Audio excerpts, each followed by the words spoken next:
अतीक अशरफ हत्याकांड के बाद झारखंड के मंत्रालय की बढ़ाई गई सुरक्षा, पत्रकारों की जांच के लिए खास निर्देश।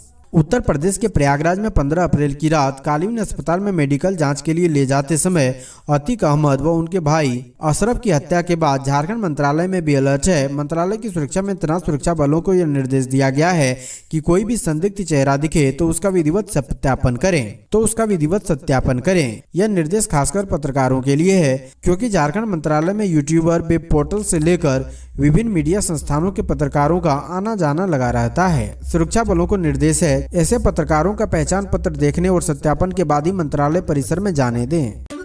झारखंड में अब साइबर ठग आपको नहीं बना पाएंगे अपना शिकार, जानिए कैसे। साइबर अपराधी आए दिन लोगों को अपना शिकार बनाकर उनकी जमा पूंजी लूट रहे हैं। ऐसे मामले में कई लोग तो साइबर थाना में जाकर इसकी शिकायत करते हैं, लेकिन कई लोग जानकारी के अभाव में शिकायत नहीं करते। हालांकि अब यदि कोई भी साइबर अपराधी का शिकार बनाते हैं तो वे सिर्फ 4 डिजिट के नंबर पर कॉल कर अपनी शिकायत दर्ज करा सकेंगे। इससे उनकी राशि भी उनके खाते में वापस आ सकती है। इसे लेकर धनबाद पुलिस ने अपने फेसबुक वॉल पर भी जानकारी शेयर कर लोगों से साइबर अपराधियों के झांसे में आने से बचने की अपील की है। लोगों से साइबर ठगी का शिकार होने पर तुरंत हेल्पलाइन नंबर पर कॉल कर जानकारी देने को कहा गया है। धनबाद पुलिस ने अपील की है कि साइबर अपराधियों की ठगी का शिकार बने तो गृह मंत्रालय से जारी हेल्पलाइन नंबर 1930 पर कॉल करें और पूरी जानकारी दें। जानकारी देने के बाद वो ऑनलाइन शिकायत www.cybercrime.gov.in पर जाकर अपनी शिकायत दर्ज करवाएं। इसके बाद तुरंत एक्शन लिया जाएगा और राशि को होल्ड कर दिया जाएगा। इससे ठगी के शिकार व्यक्ति की राशि वापस हो सकती है। 7 विश्वविद्यालयों को वीसी का कार्यकाल हो रहा पूरा, राज्यपाल ने बनाई सर्च कमेटी, कुलपतियों को रूटीन काम निपटाने का आदेश। राज्य के 7 विश्वविद्यालयों में वीसी की नियुक्ति की जाएगी। इसके लिए राज्यपाल ने सर्च कमेटी गठित की है। इस बार भी राज्य के बाहर के प्रोफेसर ही झारखंड में वीसी बनेंगे। राज्यपाल सह कुलाधिपति सीपी राधाकृष्णन की ओर से गठित सर्च कमेटी जल्द ही आवेदन की प्रक्रिया शुरू करेगी। राज्यपाल की ओर से गठित सर्च कमेटी पंडित रघुनाथ मुर्मू जनजाति विश्वविद्यालय जमशेदपुर में पहली बार वीसी की नियुक्ति करेगी। इसके अतिरिक्त झारखंड यूनिवर्सिटी ऑफ टेक्नोलॉजी में भी वीसी की नियुक्ति होगी। फिलहाल सभी वीसी को रूटीन काम ही करने को कहा गया है। हाईकोर्ट ने कहा, जिन कंपनियों के पास लाइसेंस कर सकती है खनन और परिवहन। झारखंड हाईकोर्ट ने अपने उस आदेश में संशोधन किया है जिसमें यह कहा गया था कि पलामू, गढ़वा और लातेहार जिलों में 26 अप्रैल तक खनन और खनिज की ट्रांसपोर्टिंग पर रोक रहेगी। हाईकोर्ट ने गुरुवार को पलामू, गढ़वा और लातेहार में लीज प्राप्त कंपनियों के खनन और उनके परिवहन पर से हाईकोर्ट ने रोक हटा ली है। हाईकोर्ट के चीफ जस्टिस संजय कुमार मिश्रा और जस्टिस आनंद सेन की खंडपीठ ने गुरुवार को अपने आदेश में संशोधन किया और कहा कि जिन कंपनियों के पास खनन, लीज और परिवहन के लाइसेंस हैं, वे खनन और परिवहन कार्य कर सकते हैं। कोर्ट ने 18 अप्रैल को एक जनहित याचिका पर सुनवाई करते हुए तीनों जिलों में खनन पर रोक लगा दी थी।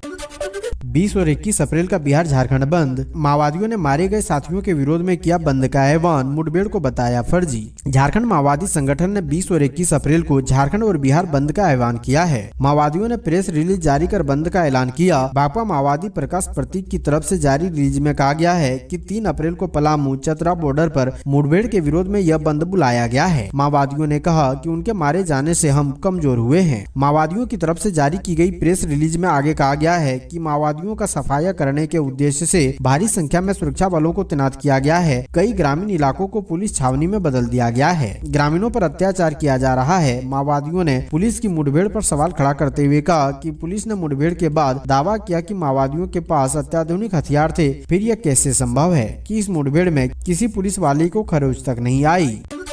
जमशेदपुर पुलिस की पहल, अब चैटबॉट सहायता से पा सकेंगे खोया हुआ मोबाइल। जमशेदपुर पुलिस इन दिनों खुद को हाईटेक करने में लगी है। बीते दिनों ही जमशेदपुर पुलिस ने झारखंड में पहली बार QR code based police patrolling की शुरुआत की थी, जिसकी मदद से पेट्रोलिंग का आसान बना दिया गया था। अब जिला पुलिस व्हाट्सएप चैटबॉट के माध्यम से खोए हुए मोबाइल की शिकायत के लिए एक नंबर लॉन्च किया है, जिसकी मदद से कोई भी अपने खोए हुए मोबाइल की शिकायत कर सकता है। बस आपको घर बैठे जमशेदपुर पुलिस द्वारा जारी किए गए मोबाइल नंबर 9006123444 पर व्हाट्सएप करना है, जिसके बाद एक गूगल फॉर्म को भरना पड़ेगा। इसके बाद पुलिस आपके मोबाइल को ढूंढने में लग जाएगी। गुरुवार को बिट्टूपुर थाना परिसर स्थित मल्टीपर्पज हॉल से SSP प्रभात कुमार ने विधिवत इस नंबर को लॉन्च किया। अतीक हत्या पर पूर्व स्पीकर शशांक शेखर ने उठाया सवाल, कहा ये संविधान और कानूनी व्यवस्था की है हत्या। उत्तर प्रदेश के बाहुबली नेता अतीक की पुलिस हिरासत में अपराधियों द्वारा हत्या किए जाने पर बयान देते हुए पूर्व स्पीकर शशांक शेखर भोक्ता ने कहा कि अतीक अहमद और उसके भाई अशरफ अहमद की पुलिस हिरासत में हत्यारों द्वारा मीडिया के वेश में गोली मारकर हत्या करना लोकतंत्र को शर्मसार करने वाली घटना है। उन्होंने कहा कि ये अतीक और अशरफ की हत्या नहीं है, बल्कि ये संविधान और कानूनी व्यवस्था की हत्या है। अपराधियों पर नकेल कसने की बड़ी बड़ी बातें करने वाले यूपी के मुख्यमंत्री योगी को तत्काल इस्तीफा दे देना चाहिए। उन्होंने कहा कि जिस तरीके से अपराधी खुलेआम पुलिस कर्मियों के सामने एक व्यक्ति की हत्या कर देते हैं, उससे हम अंदाजा लगा सकते हैं कि यूपी की कानून व्यवस्था कितनी खराब है। 2018 बैच के इस दरोगे ने झारखंड पुलिस को किया शर्मसार, PLFI तक पहुंचाता रहता था सुरक्षा बलों के हर ऑपरेशन की सूचना। 2018 बैच के एक दरोगा ने एक बार फिर झारखंड पुलिस को शर्मसार किया है। यह दरोगा खुट्टी जिला बल का मनोज कच्छप है, जिस पर उग्रवादी संगठन people liberation front of India के 25 लाख के इनामी दिनेश गोप का सहयोगी होने की पुष्टि हो चुकी है। उस पर खुट्टी पुलिस के एक अभियान की सूचना को उग्रवादियों तक पहुँचाने के आरोप की पुष्टि हुई है। आरोपों की पुष्टि के बाद खुट्टी की SP की अनुशंसा पर रांची रेंज के DIG ने उसे बर्खास्त कर दिया है। SP ने विभागीय कार्रवाई के बाद अपनी अनुशंसा में लिखा था कि इस दरोगा का विभाग में बने रहना सुरक्षा के दृष्टिकोण से घातक है। झारखंड पुलिस ने किया बाइक चुराने वाले गिरोह का भंडाफोड़, 6 गिरफ्तार, 24 दोपहिया वाहन भी बरामद। झारखंड पुलिस ने एक बाइक चोर के गिरोह का भंडाफोड़ किया है। झारखंड के पलामू और लातेहार जिलों में बाइक चोरों के एक गिरोह को पकड़ा है, जिसमें 6 लोगों को गिरफ्तार किया गया है। पुलिस ने आरोपियों के पास से 24 से अधिक चोरी की बाइकें बरामद की है। अतिरिक्त पुलिस अधीक्षक ऋषभ गर्ग का कहना है कि बुधवार को लातेहार और पलामू जिले में पुलिस ने विशेष अभियान चलाया था। अभियान बाइक चोरों पर ही केंद्रित था। मामले में टीम ने 2 दर्जन बाइकें जब्त की है। इसके अलावा बाइक चोरी करने वाले आरोपियों को भी गिरफ्तार किया गया है। बाप ने बेटे और दोस्त को मारी गोली, दोस्त की मौत, बेटा गंभीर। हजारीबाग के मुसफ्फिल थाना क्षेत्र के डंडई सिवाने नदी पुल के बीच गुरुवार की शाम करीब 6 बजे बाप ने बेटे और अपने दोस्त को गोली मार दी। इसमें दोस्त की मौत हो गई, वहीं बेटा गंभीर रूप से घायल हो गया। मृतक की पहचान रांची निवासी लक्ष्मण पांडे के रूप में हुई। वहीं पुत्र सीतागढ़ निवासी 18 वर्षीय महेंद्र हेमब्रम है। दोनों को अरविंद हेमब्रम ने गोली मारी। इस संबंध में अरविंद हेमब्रम की पत्नी किरण देवी ने बताया कि उसका पति जुआरी है। पति का रांची के दोस्त के साथ रकम लेन देन को लेकर विवाद था। दोस्त ने जब विरोध किया तो उसने दुश्मनी पाल ली। उसके बाद उसके पति ने दोस्त लक्ष्मण पांडे और बेटे महेंद्र हेमब्रम को जान से मारने के लिए बिहार से शूटर मंगवाया था। टीकाकरण के दौरान अचानक गिरा छत का प्लास्टर, आंगनबाड़ी केंद्र में बाल बाल बचे लोगों ने प्रशासन से जर्जर छत मरम्मत करने की मांग। खबर है धनबाद की, जहां स्वास्थ्य विभाग झारखंड सरकार के निर्धारित कार्यक्रम खसरा एवं रूबेला टीकाकरण अभियान के कैंप के दौरान मुरली डी आंगनबाड़ी 3 के छत का प्लास्टर अचानक टूटकर नीचे गिर गया। घटना में आंगनबाड़ी केंद्र में टीकाकरण में मौजूद लोग बाल बाल बच गए। टीकाकरण कैंप में CHO बजरंग लाल सैनी, ANM सुनीता देवी मौजूद थी। आंगनबाड़ी सेविका ने कहा कि टीकाकरण शिविर जोरों पर चल रहा था। कुछ काम से ज्यों ही CHO उठकर बगल की कुर्सी में गए कि अचानक आंगनबाड़ी की छत का एक बड़ा टुकड़ा CHO की कुर्सी में गिर गया। छत का टुकड़ा गिरने से अफरा तफरी मच गई, बच्चे रोने लगे। आए दिन इस आंगनबाड़ी केंद्र में सामाजिक बैठक कार्यक्रम होते रहता है। ऐसे में यह घटना बड़ी अनहोनी होने का संकेत दे गया।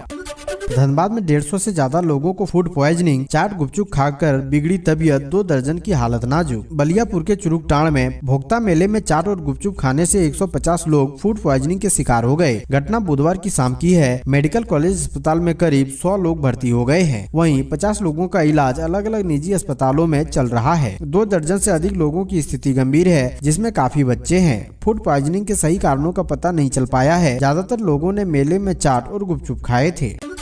धनबाद में कोरोना की बढ़ती रफ्तार से चिकित्सक व स्वास्थ्य कर्मी भी चिंतित। धनबाद जिले में इधर के दिनों में कोरोना तेजी से फैल रहा है। विगत 3 दिन में 11 संक्रमित मरीजों की पुष्टि हुई है। इनमें 6 मरीज धनबाद के हैं। इधर आवश्यक उपकरणों के अभाव में RT-PCR जाँच बंद है। विगत 2 माह से धनबाद के सदर समेत तमाम CHC में टीकाकरण भी बंद है। अस्पताल व स्वास्थ्य विभाग की इन कमजोरियों से स्वास्थ्य कर्मी व चिकित्सक भी चिंतित हैं। फलस्वरूप आम लोगों के बीच भी गलत संदेश जा रहा है। लोगों को एक बार फिर कोरोना का डर सताने लगा है। इधर जिम्मेवार अधिकारी कर्मी जिले में मॉक ड्रिल कर लोगों के बीच मुकम्मल तैयारी का ढोल पीटने में लगे हैं।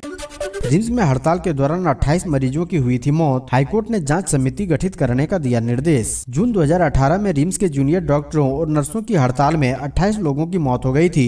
इस मामले में झारखंड हाईकोर्ट ने राज्य सरकार को कमेटी गठित करने का निर्देश दिया है। इस कमेटी की अध्यक्षता रिटायर प्रधान जिला जज करेंगे। हाईकोर्ट ने राज्य सरकार को जाँच कमेटी गठित कर जवाब दाखिल करने का भी निर्देश दिया है। चीफ जस्टिस संजय मिश्र की अध्यक्षता वाली खंडपीठ ने इस मामले को लेकर दायर एक जनहित याचिका पर गुरुवार को सुनवाई करते हुए यह निर्देश दिया। झारखंड हाईकोर्ट में याचिका झारखंड छात्र संघ की ओर से दायर की गई है, जिसमें बताया गया कि 1 जून 2018 को रिम्स में एक पेशेंट की मृत्यु कथित रूप से गलत ट्रीटमेंट की वजह से की गई थी। इसके बाद मृतक के परिजनों ने प्रोटेस्ट किया था। इसे लेकर रिम्स के जूनियर डॉक्टरों और मृतक के परिजनों के बीच झड़प हुई थी। इसके बाद रिम्स में 2 जून 2018 से जूनियर डॉक्टरों और नर्सों ने स्ट्राइक कर दिया था।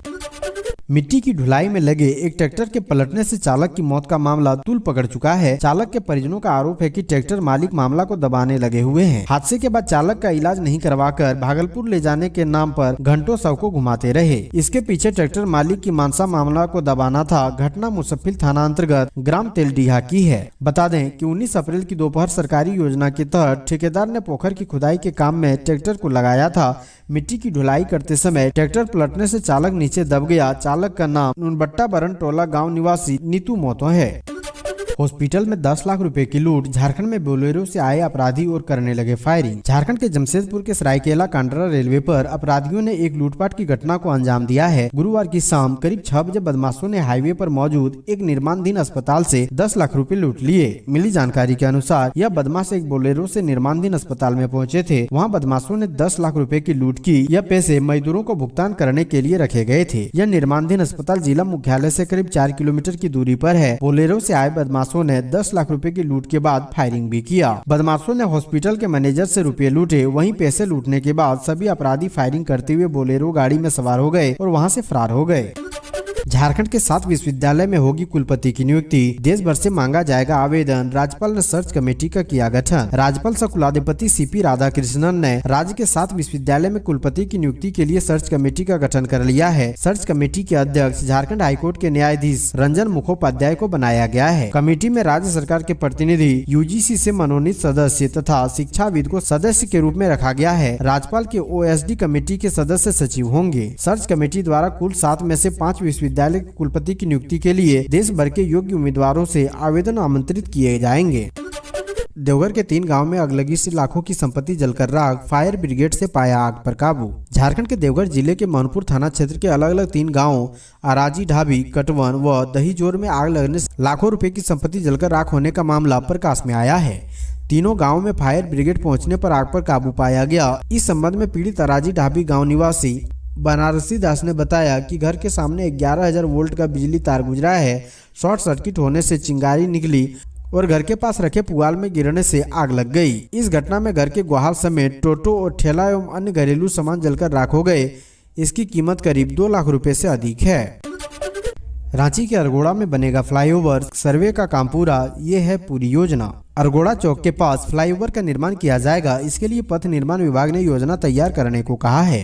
फिलहाल फ्लाईओवर के लिए सर्वे करा लिया गया है। चौक के पहले से फ्लाईओवर बनेगा जो डीपडी पुल के पहले उतरेगा। वहीं यह फ्लाईओवर कटहल मोड़ रोड की ओर चापू टोली तक जाएगा। अरगोड़ा चौक से चापू टोली तक सर्वे कराया गया है। यहाँ पर सड़क चौड़ीकरण की योजना है। ऐसे में इसके लिए जमीन लेनी है। चूँकि यहाँ पर ज्यादा जमीन नहीं मिलेगी, ऐसे में इस मार्ग के लिए फ्लाईओवर ही विकल्प होगा। इसे देखते हुए चापू टोली तक फ्लाईओवर बनाया जाएगा। रांची के पूर्व डीसी छवि रंजन ने ईडी से मांगा 2 हफ्ते का समय। 21 अप्रैल को होना है पेश। दस्तावेज में हेरा फेरी कर सेना के कब्जे वाली जमीन की खरीद बिक्री के मामले में रांची के पूर्व डीसी छवि रंजन ने ईडी के समक्ष पेश होने से पहले गुरुवार को 2 हफ्ते का समय मांगा है। मालूम हो कि शुक्रवार 21 अप्रैल 2023 को रांची स्थित ईडी के क्षेत्र कार्यालय में पूर्व डीसी को हाजिर होने का निर्देश दिया गया था। ईडी ने दस्तावेज में जलसाजी कर सेना की जमीन की खरीद बिक्री के मामले में 13 अप्रैल 2023 को पूर्व डीसी छवि रंजन, रांची स्थित बड़गाई के सीओ मनोज कुमार, कर्मचारी भानु प्रताप और जमीन कारोबारी समेत 18 लोगों के 21 ठिकानों पर छापा मारा गया था।